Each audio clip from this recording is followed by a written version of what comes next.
Magandang araw po sa ating lahat. So, welcome back to my channel. So, ngayon po ay may bago po akong ah, na-adapt no sa kapwa natin na mga vlogger. So, unang-una po no kay kay Joseph Ligayada Vlog. So, shout out sa iyo Migo dahil salamat sa ideya mo at sa pahintulot mo na magaya ko itong oil level regulator. Tsaka kay din kay Sir Larsky. So yung design niya ang gusto kong gawin, pero may kunti lang akong ni-revise. So shout out po sa kanila kay amigo Joseph Ligayada Vlog, kay Sir Larsky Vlog TV. Shout out sa inyo. Maraming salamat po talaga sa mga ideya nyo. Saka laking tulong po itong manual oil level regulator. So dahil safe yung natin, yung itong blower. Ayan. Hindi po magbabackflow yung oil dito sa blower. So ito po yung uh, solusyon ng pagbabackflow ng oil. Lalo na sa mga hindi pa sanay na gumamit o mga baguhan sa paggamit ng use oil kalan. So ito po yung yung solusyon sa mga problema din sa use oil kalan. So tsaka ito din po no anti-liyab na stainless plate. So laking tulong din po ito. So traditional lang na splash proof. Traditional siya na anti-liyab.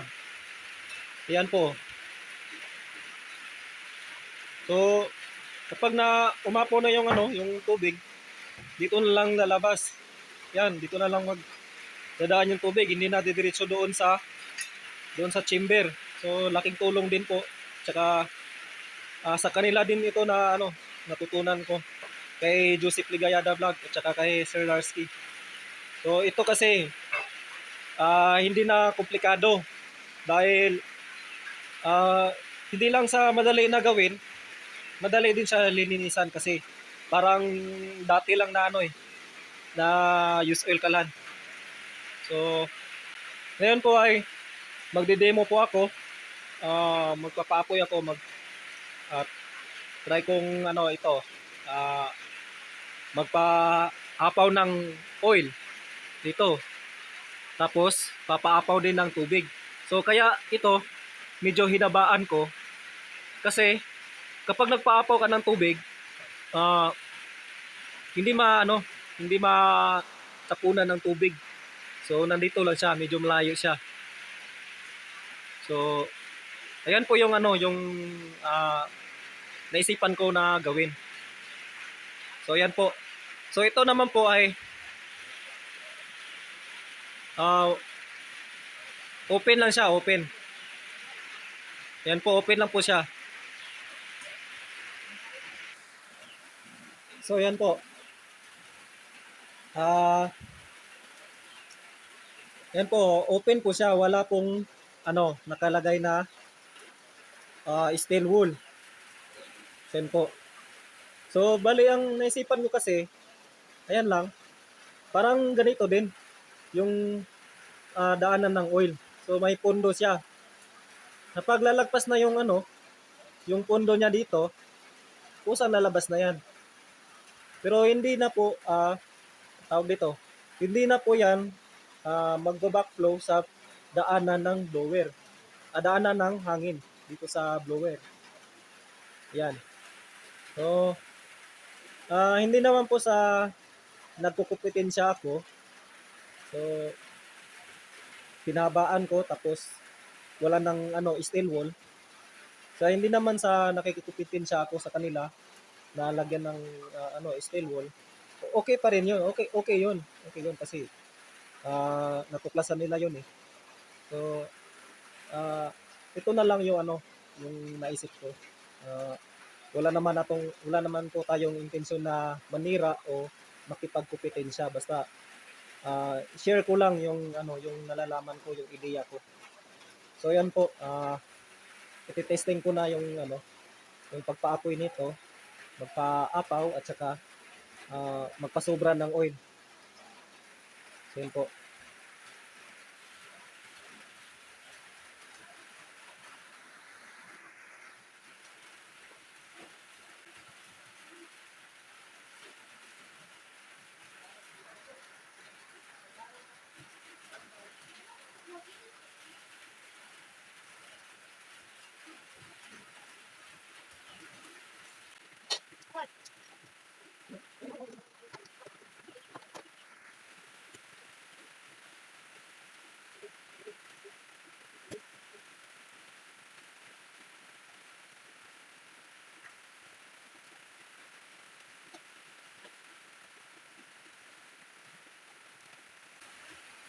So ito po yung ano, ah sa saluan ng ano ng oil. So, kung nalagpas na yung oil, kahit lata lang, pwede na.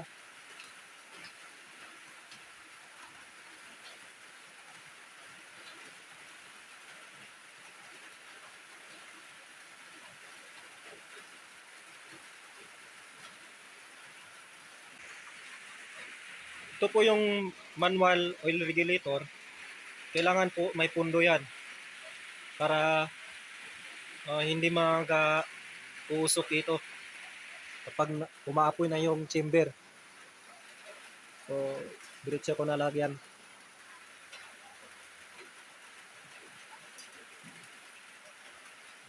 So, yan.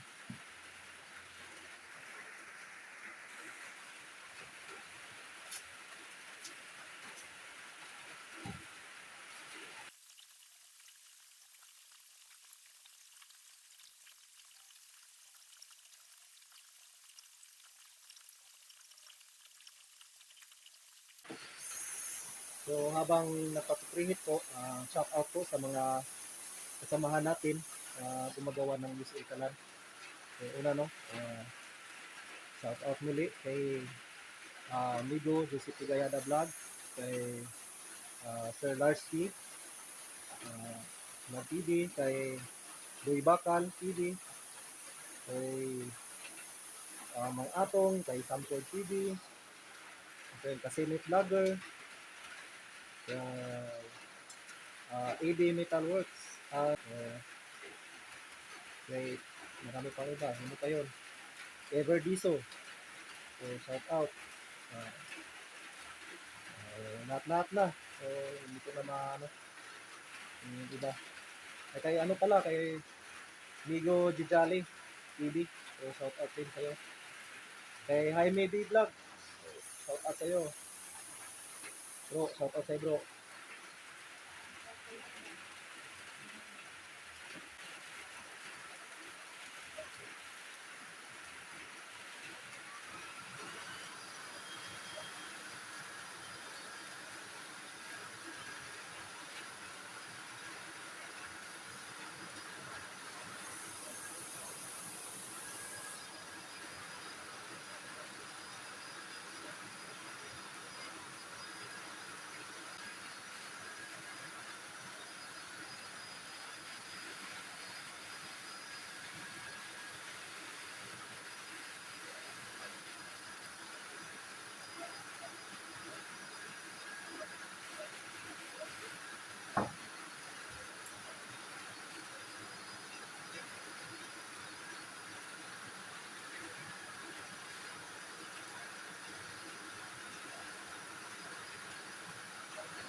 So, ayan po. Nilagay ko na itong ano, traditional anti-apaw na ano, anti-liyab snake.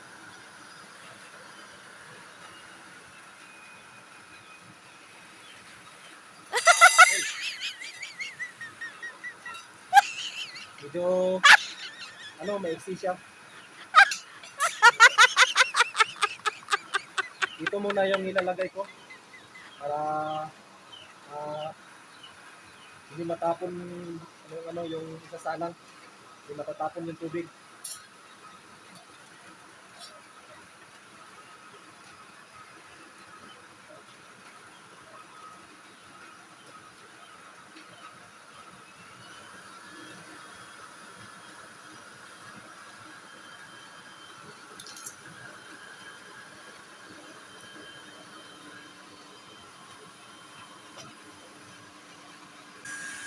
So ito yung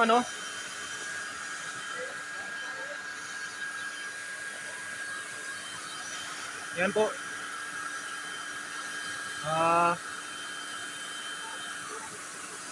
nalakasan ko yung patak ng langis.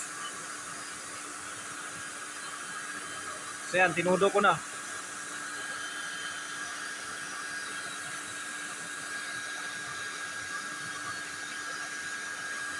So pansinin nyo po na wala po siyang usok.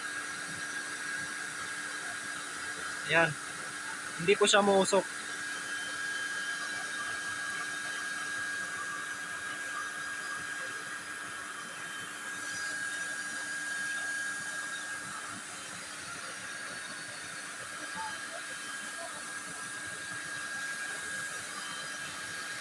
Yan po.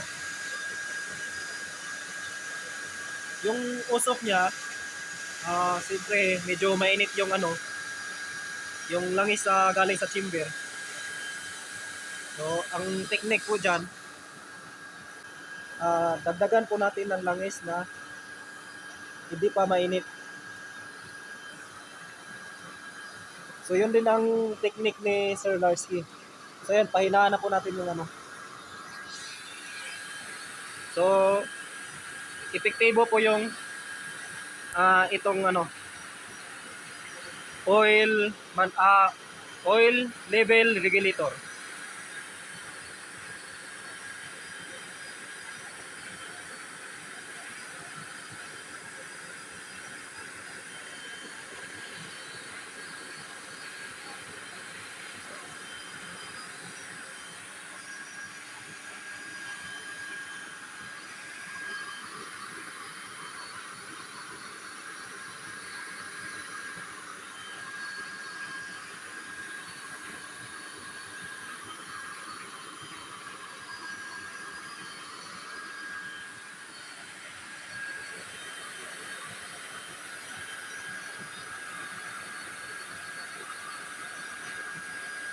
So, i-check po natin yung daanan ng hangin.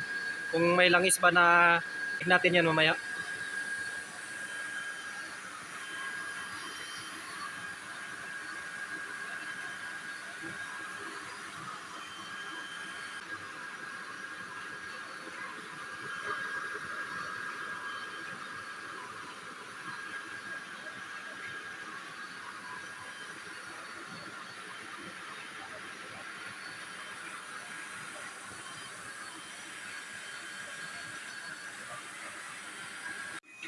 So ilipat ko muna itong tubig sa kaldero dahil hindi natin mapaapaw kasi may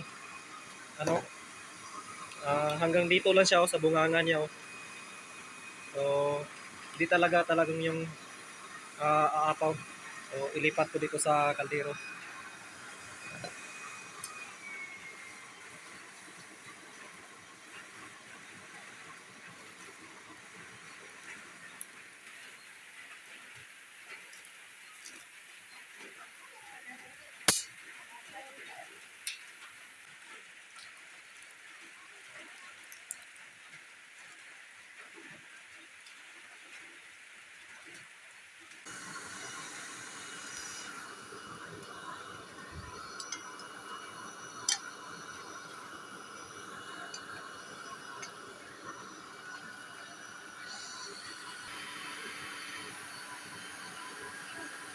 So yun po yung umaapaw na po siya. So yan po.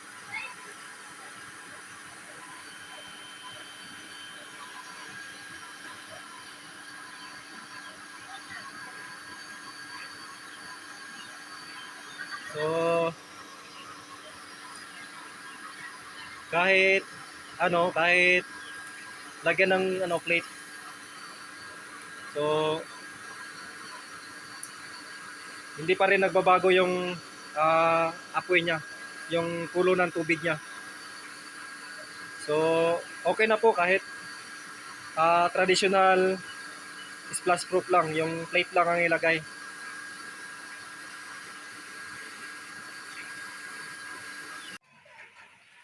Ngayon po ay check natin yung yung daanan ng hangin. Kung may langis ba.